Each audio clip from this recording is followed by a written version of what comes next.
Je m'appelle Mamadou Karambiri, je suis né dans un pays africain appelé Burkina Faso, ex-Haute-Volta. Je suis né dans une famille musulmane très pratiquante et pendant des années, j'ai cherché à savoir qu'est-ce que c'était Dieu, quelle était la religion.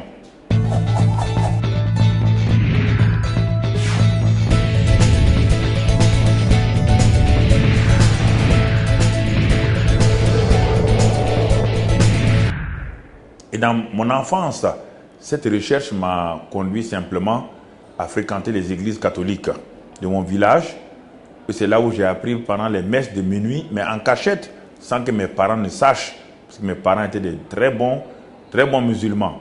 Mon cœur d'enfant soupirait après la réalité de Dieu. Comme peut-être vous qui êtes en contact avec nous, vos cœurs aussi soupirent après cette réalité. Malgré une bonne religion que j'avais, malgré les pratiques religieuses, j'avais une faim, une soif de la réalité. C'est ainsi qu'au fur et à mesure, quand je grandissais, je suis allé au lycée de mon pays, le lycée.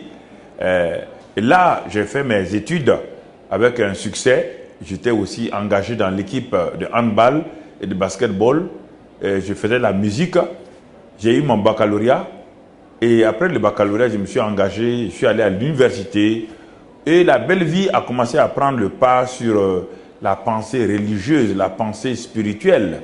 C'est ainsi que je me suis trouvé en France en 1973 pour faire une licence en économétrie, les mathématiques et les statistiques appliquées à l'économie. Et dans cette ville où je suis venu étudier, dans le sud-ouest de la France, j'avais amené avec moi des gris-gris africains. Vous savez, en bon africain, j'avais mes gris-gris. Et je me disais, au cas où mon cerveau ne pourrait pas me permettre de réussir, j'allais faire appel au gris-gris de mes ancêtres. Et ce mois de juin 1973 à Toulouse, pour les examens de fin d'année de licence, je suis entré dans la salle d'examen. Après avoir reçu les feuilles, donc les sujets d'économétrie, j'ai lu les sujets qui étaient abordables à mon point de vue.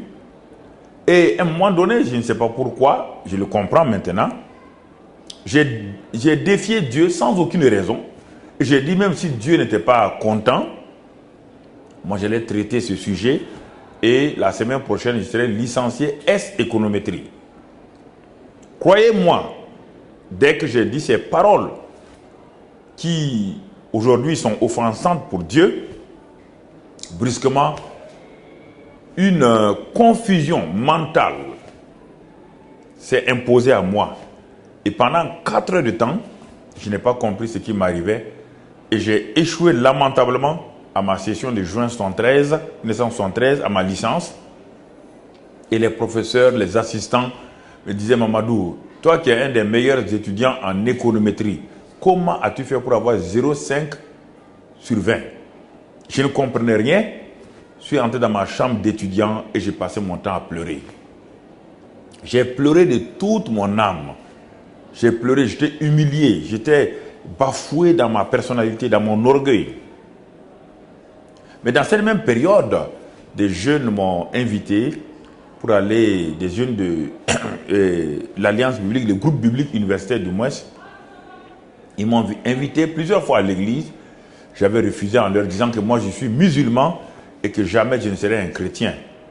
Après cet échec flagrant, cet échec qui m'a vraiment humilié, j'ai cherché à savoir où cette église se trouvait.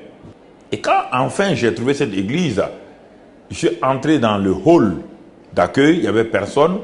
J'ai vu tout juste une plaque où il était inscrit « Église évangélique des Assemblées de Dieu de France ». Ah, j'ai dit, mais c'est les protestants, moi je les connais, ils sont chez moi au Burkina Faso.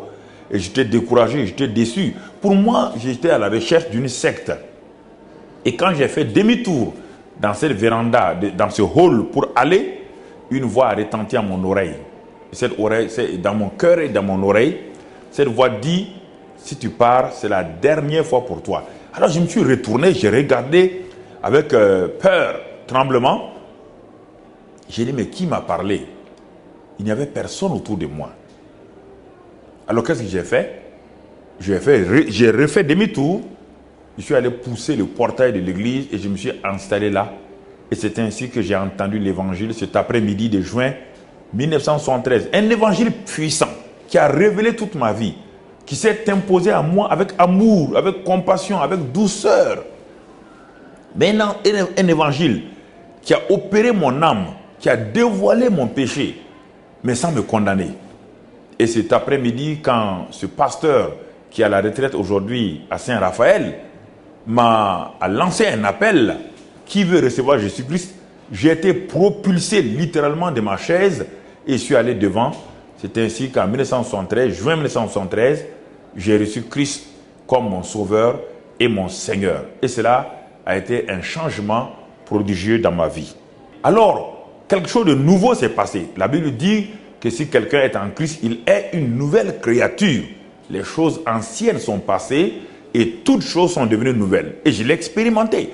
Ma vie a commencé à changer littéralement.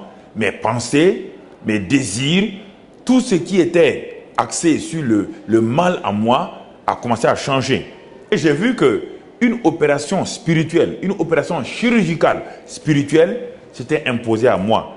Non pas parce qu'il y avait un lavage de cerveau, non, pas du tout, mais il y avait un amour qui débordait mon cœur. Et c'est ainsi que j'ai été rempli un jour, un soir, quand je priais dans ma chambre, j'ai été saisi par la présence du Saint-Esprit, de l'Esprit Saint, qui m'a rempli à déborder d'une paix, une paix qui surpasse toute intelligence. Et à partir de ce moment-là, ma vie a littéralement été boostée. Comme disent les jeunes, ma vie a été totalement changée. Et une puissance a commencé à se manifester à travers moi. La puissance divine, la puissance de la grâce, la puissance de l'amour de Dieu. J'ai commencé à témoigner. C'est ainsi qu'après, je suis rentré chez moi au pays. Et là, j'ai commencé à témoigner de la grâce et de l'amour de Dieu. Je suis issu d'une famille musulmane. C'est ainsi que mes frères ont commencé à se convertir. Ayant vu un changement qualitatif dans ma vie, ils me connaissaient avant, j'étais violent. Ils savaient que je ne tolérais pas vraiment qu'on s'oppose à moi. Et quand vous voyez ma taille, j'ai 1m95 et j'avais 95 kg à l'époque, un homme carré. Alors, avec cela, les gens avaient peur de moi. Mais quand ils ont vu que le lion, le loup est devenu un agneau, c'était étonnant.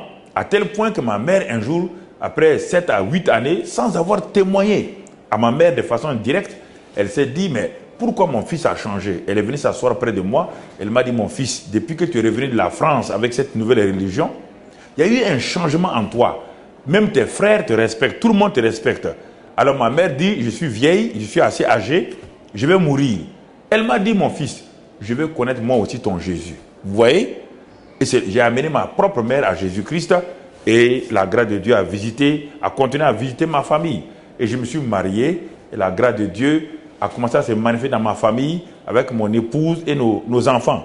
Aujourd'hui, je vais de pays en pays pour annoncer la bonne nouvelle. Et vous qui êtes en contact avec nous maintenant, cette bonne nouvelle est pour vous aussi. Le Seigneur vous aime. La grâce de Dieu est pour vous. Elle n'est pas pour une catégorie d'hommes. Elle est pour vous. Et si vous l'acceptez aujourd'hui, Christ Jésus, car il est mort pour vous. La Bible dit, Dieu a tant aimé le monde qu'il a donné son Fils unique, afin que quiconque croit en lui, vous, il vous donne la vie éternelle. Il change votre vie. Je ne vous parle pas de changement de religion. Je vous parle d'un changement qualitatif de vie. Je vous parle de l'amour de Dieu. Je vous parle de la grâce de Dieu. Et cette grâce-là, maintenant même, là où vous êtes assis et vous regardez cette émission, alors la grâce de Dieu peut vous toucher. Si vous voulez vous prier avec moi,